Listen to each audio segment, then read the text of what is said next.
วัสดีค่ะทุกคนวันนี้ค่ะเราจะมาเล่นเกมมินิเวิร์กันอีกแล้วนะคะแต่ว่าก่อนอื่นนะคะน้องมีนจะพาเพื่อนๆไปดูกิจกรรมในเกมมินิเวิร์กันก่อนนะคะเพราะว่ามินิเวิร์นะคะเขาอัปเดตแล้วก็มีกิจกรรมใหม่ๆมาเพียบๆมาเพียบเยอะเลยนะคะมาแบบเยอะมากๆนะคะก็เดี๋ยวเราก็จะไปดูกันเลยค่ะ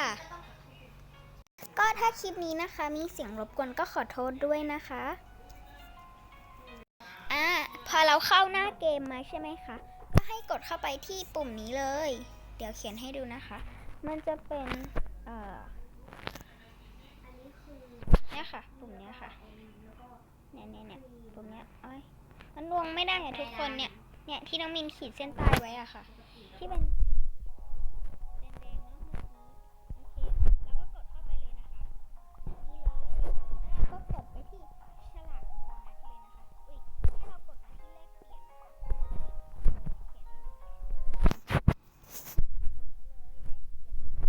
นแล้วก็ให้เรากดไปที่ฉลากโบนัสตรงนี้เลยแล้วก็กดไปเลยนะคะที่ฉลากโบนัสเห็นไหมคะเราสามารถสุ่มได้เลยเราจะจับภาพได้เลยนะคะนี่เป็นกิจกรรมใหม่ๆนะน้องมินก็ยังไม่เคยเล่นเหมือนกันนะคะยังไม่เคยลองเนาะเดี๋ยวเรามาลองพร้อมกันเลยนะคะแต่ก่อนอื่นนะคะเราต้องมาดูโฆษณาเพื่อรับคะแนนมินินะคะสีฟ้าอันนี้เลยเดี๋ยวเขียนให้ดูนะคะนี่เลยให้เรากดไปที่ปุ่มสีเหลืองๆตรงนี้อันนี้ก็น้องมินก็เพิ่งมารู้เหมือนกันนะคะมันก็จะให้เราดูโฆษณานั่นเองค่ะแล้วก็ดูไปเลยนะคะดูให้จบนะก็เดี๋ยวน้องมินขอตัวไปดูโฆษณาก่อนนะคะนี่นะคะทุกคนแล้วก็จะได้รางวัลรับถั่วมินินั่นเองนี่นะคะถั่วมินิของน้องมินนะคะที่เป็นสีฟ้าก็เพิ่มมาแล้วนะคะนี่ตรงนี้เลยนะคะ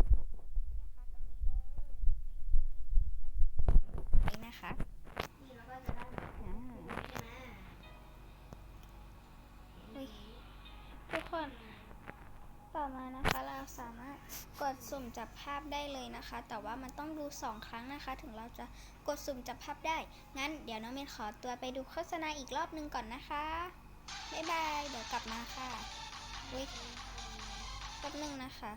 ขออนุญาตทุกคนโอเคทุกคนตอนนี้นะคะมินิถั่วสีน้ำเงินของน้องมีนะคะตรงนี้ก็ได้เพิ่มมาเป็น20แล้วนะ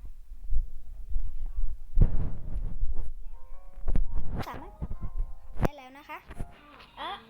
มันมีอะไรตรงนี้ด้วยทุกคนดูสิเป็นรางวัลนะคะแต่ว่าต้องใช้ต้อง20เลยก็ได้ค่ะมากดเลยกดไม่ได้ทำไมมันให้เลือกเลยนะคะมันจะให้เลือกเลย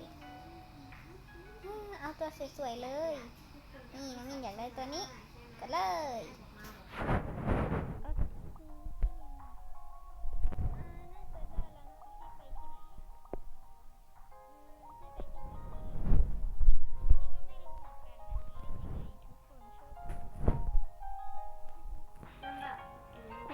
ไหนไปดูหน่อยว่า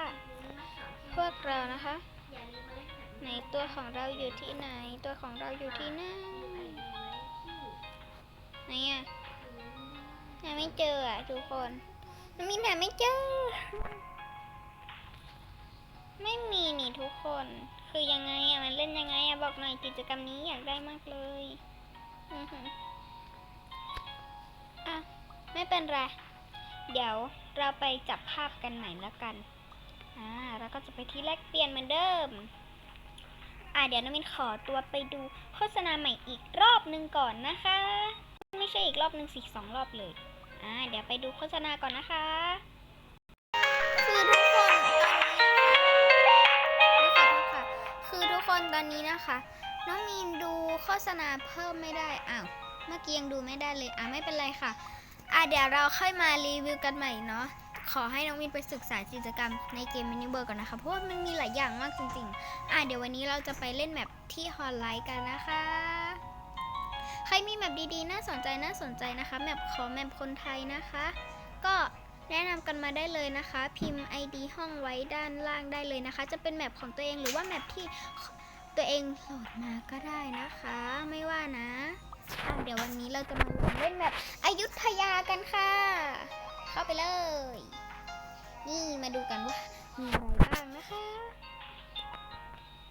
โหทุกคนแบบนี้มีผีไทยด้วยนะคะ จุดเกิดผีนะคะกระสือบ้านร้างตรงทุ่งนานะคะ นางลำบ้านหลังใหญ่ในหมู่บ้านที่ทางไปทุ่งนาปอบตลาดนะคะ นางตะเคียนก็อยู่ต้นตะเคียนนั่นเอง เราจะเป็นอะไรดี เราจะเป็นพระมหากษัตริย์ละกันได้เลย อันนี้นะคะน้องมายจะเล่นด้วยมาไหนไม้ต้องเป็นพระไหมไม่จะเป็นชาวบ้านก็ได้นะพี่เป็นพระมหากษัตริย์พี่อยู่ทีมสีน้ำเงินนะไม่เป็นชาวบ้านโอเคเอาพิมพ์แล้วจะเจอพิมพ์ได้ยังไงไม่เจอพี่ไม่ได้หรอกเอาทำไมเพราะว่าพี่เป็นพระมหากษัตริย์ไงล่ะแล้วพิมพ์ออกมาหันได้ไหม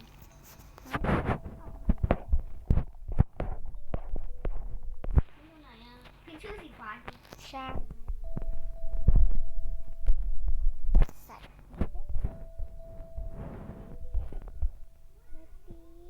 นี่นะคะก็จะเป็นตัวละครของน้องไม้แนะนำตัวไหนเร็ว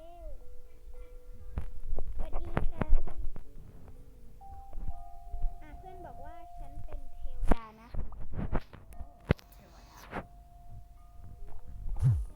ฉันเป็นพระมหากษัตริย์ทุกคนมาพิมพ์ไม่ได้ขออนุญาตแป๊บนึงนะคะโอเคค่ะทุกคนนั้นก็ได้บอกเพื่อนไปแล้วนะคะเดี๋ยวเรามาพี่มีปืนพี่มีอะไรลูกซองพี่มีดาบนักรบนะจ๊ะขอหน่อยได้ไหมอันนึงจะไม่เอาไปยิงใครไม่ได้ใช่พวกเราจะมาช่วยคนอยุธยา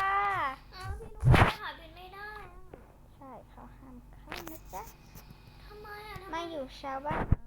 มีเพื่อนปิดไว้ออกมาเปิดเปิดให้ละ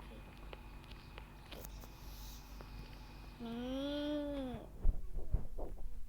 ไม่ได้ห้ามให้อันนี้ก็คือคนรับสมัครทหารนะจ๊ะเป็นแม่ทัพนะจ๊ะให้ฝึกทหารไหมดูให้ฝึกทหารฝึกค่ายทหารนะไม่ได้มาเป็นชาวบ้านไม่จะมาฝึกค่ายทหารได้ไหมหรอพี่วิ่งเร็วเพราะว่าพี่เป็นพระเจ้าพี่เป็นพระมหากษัตริย์นี่ล่ะก็วิ่งเร็วพี่วิ่งเร็วมากลานฝึกสำหรับมือใหม่จ้าดูโอ๊ยมาพี่ทำไมพี่เดินอย่างเงี้ยดูดิพี่เดินติดเห็นปะมันเหมือนมีอะไรมาดึงพี่ทุกคนไม่ชอบดีกว่าดูทุกคนเดี๋ย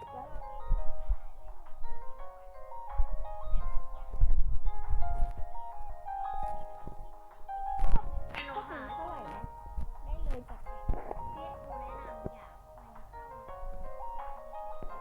ไปเข้าแบบนี้เด็กค่ะถ้าเป็นรูปแบบนี้เพราะอะไรรู้ไหมเพราะอะไรเพราะเราเคยเจอมันครั้งหนึ่งแล้วมันมาตีเราไอตัวนี้แหละมันมาตีเราไม่รู้มันเป็นอะไรจำไม้มีแมปจีบด้วยลองเข้าไปไหมพี่จะลองเข้าไปดูพี่จีบอุปะเนี่ยแต่ว่าเราจะไม่จีบใครนะคะเรามาเดินดูเฉยๆอ้าวทุกคนเข้ามาก็แบบเจ้าของห้องปิดห้องเลยเดี๋ยวเราจะมาลองห้องนี้กันบ้างนะคะคลิปนี้มันจะยาวไปไหมหนอเดี๋ยวก็จะปิดแล้วมี EP 2แล้วกันนั้นก็คลิปได้ไหมเพราะว่าคลิปมันจะยาวเกินไปเล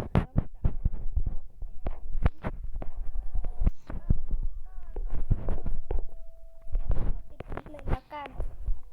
เป็นตัวธรรมดาหมดเป็นตัวนี้มันเป็นตัวอะไรเป็นตัวแม่มดน้อยดิทุกคนเดี๋ยวเราปิดกันไหมไปอยู่ไหนนี้มาปิดคลิปกันมาปิดคลิปเร็วนี่ไง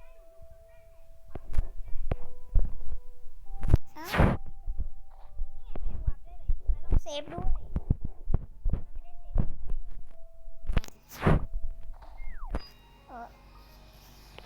มาเร็ว